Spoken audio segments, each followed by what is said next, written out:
Godlike.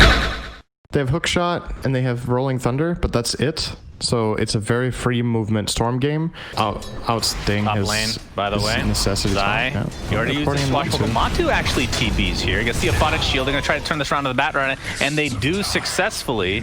That's a really good play Position call. 1 Abaddon. Yeah, but it's dangerous, right? Then she's playing in the off lane against an overleveled Abaddon who can get help from any of the supports, and then she has nowhere to run to. Mid lane, Dendi getting a gank here from his old teammate Puppy with that Mud Golem. It's actually about to expire, but when it expires, 2 little babies come out and they destroy you. That's exactly what happens here. Fishman can't rotate for a minute. Looking at Puppy here. Ooh, top lane, Swashbuckle with the Aphotic Shield applied. They don't want to do too much damage because it might kill Chrysalis, and it does with that fissure. Dooms his teammate, and he looks to be next on the list. But Fishman is here. Zai taking extremely heavy damage, but it's not going to matter. Does finally go down, but it's a 2-for-1. Matu. Okay, he dies under the tower with the Maledict applied as well. Interesting. It is 2 levels. A nice fairy fire keeping Fishman alive. Comes in and it looks like Puppy. Actually, Storm is not level 6 yet, so he doesn't have a point in Vortex, so yeah, they can't get him. Puppy's fine. Very fast hero. Looks like Clockwork takes a spell. They won't be able to chase the Enchantress any further, it looks like. There is support in the way of the position 1 Abaddon again on the way. Matu looking for this potential kill. Last year is already Fireflied. Swashbuckle will connect. Aphotic Shield applied to Zai. Looks like he's going to go all in for this. Looks like they'll find it. Will he burn? Nope. He shall survive again. Getting out with little HP. And they get the Bat Rider. 1 CS for level 6. There's no creeps dying. Oh no. The familiar did die, but it wasn't enough experience, I don't think. And Storm. Oh my god. Oh, why? He gets 6 as he gets knocked by the cog for the kill. Really unfortunate. Now Fishman might be next on the list here, and indeed he is. So a 2-for-0 as Yapzor lives on another. I think in my mind, this is probably the single best position 4 in the game to get this item on almost always as your first item. Tranquil and Clock and any mana item is just so good. You just keep putting that pressure. Matu will get killed here. My goodness. Went too deep and they rotated a lot of heroes. Yeah. Yes, indeed. If he was level, no, even if he was level 6, I don't think so. But Luna in the top lane, my goodness, kills all over the place. Fishman does have his cask, and the Maledict is applied. Oh, he got 6 on the way. And let's see if he tries to TP. It doesn't have a TP on him right now, but the Maledict looks like it's going to run out just in time. Very little HP. He just goes down to the right click. Nisha's actually going for this tier 1 tower in mid lane. Dendi jumps in. Still doesn't have the electric vortex. And the familiars will not be able to finish up the tier 1, and it will be denied as a result. Top lane, Yapzor takes a spill. It ends up being a 1-for-1. No problem. Clockwork and Bat Rider. He doesn't have TP on Luna. He started pushing this top tower together with just a Bat Rider and didn't have TP. That was so easy for Zai. Quite fast. They have Fissure. Flash is there, but here's the cask into the fissure, into the death.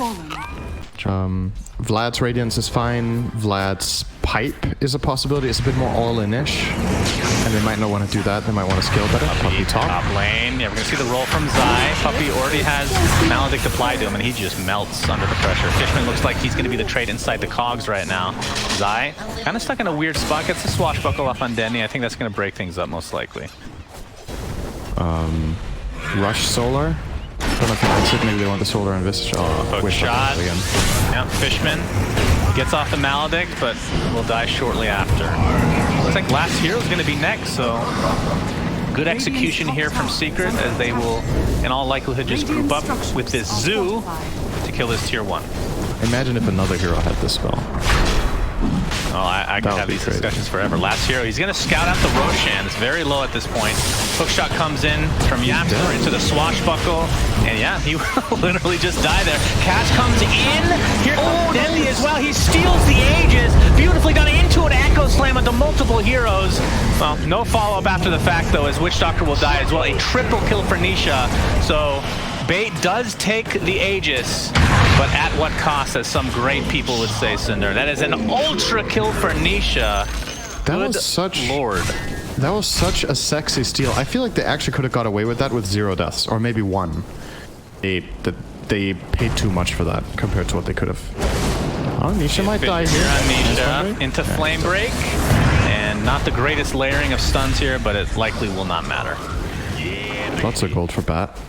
So I've seen this on Shaker. I've seen it work sometimes against Clock, but most of the time it actually feels underwhelming. Like you end up, yeah, you survive the Clock, but then you can't get that big echo that you really need. Yeah. Oh, last bottom hero's lane, dead by bottom. the way. Yeah, Bad Rider's done. So, I mean, the reason I was more surprised is because he had the Blink queued up, and typically if you go for a 4-step before Blink, I feel like that needs to change, by the way, for if Clockwork ever becomes a god tier hero again. Easiest counter in the world. Another courier for Puppy? No. 5 up on the cliff and dead. By the way, is it 5 up or on the sub? cliff? It's 5 up. So what are they waiting for? They're kind of waiting for Luna to keep catching up. It's just way too far behind. Like the lane stage went poorly, but they didn't recover well after. There's the 4-step, but Yapsor plays around it. Echo Slam to follow though. Looks like the Clockwork will go down first. Matu, nice Death Ward cancel there as the borrow time goes off. So it'll be Fishman and the ES for Yapsor's Clock. Baker? Anisha feels super confident here going in. Oh, last year you don't want to be there. Gets caught in the birds. That guy just keeps getting caught off guard over and over and over. It feels like he would have been better off with a 4-step, to be perfectly honest. So ideally you would split them up a little bit. Oh, good hook shot. Swashbuckle into hook shot. Yapsor. Looks like he's going to find a kill. More than likely, no. Witch Doctor's living for now. They're going to turn this around potentially. Storm Spirit actually gets bounced up onto the cliff. So, but there's a borrow time manually activated to dispel. Yeah, that was very weird. Storm Spirit trying to clear the wave. Pointless. As well. 4-step still available for 5 up. Looks like he'll be okay. He's gonna turn the cask around now. But here comes the roll from Zai onto 2 heroes with that fissure, using it to his advantage. And they're gonna take out the Witch Doctor with ease and likely the Luna as well. Alright, here's a smoke. They're gonna try something. Oh, they get broken right away. There's a hook shot from Yapsor, but it's on to Dendi. Can they keep him in place with the Soul Assumption? Absolutely. Death Ward to follow, but it's very brief. Dendi does have buyback. Will probably expend it here. Nice fissure. Actually blocks them inside the base, but Matu is just so giant right now. Very difficult to deal with. This Radiance and Hyperstone working towards his AC right now. Side with the Vlads. There's the Echo Slam after the 4-step. We'll see if it'd be enough with the buyback from Dendi, but the Luna evaporates before he even buys back, and Dendi diebacks immediately, and that should do it for game 1. He jumped in and got hit by a Pango roll as he connected. Zai was basically on top of him. Another hook shot. Yeah, I mean, this is just, it's an outclass, right? Radiant's middle barracks are under attack. I like the strategy of Secret. I like the way that they picked it and the order that they did, and then they're just executing, right? It's no big surprise that this game ends here. Tough game for Bait. They are underdogs, you know it going in, and now unfortunately they needed to win the Series 2-0. So we'll see what they do in the next game. But like in comparison, we had this series that we cast yesterday where we had Secret against Viking GG, where Secret was really tested.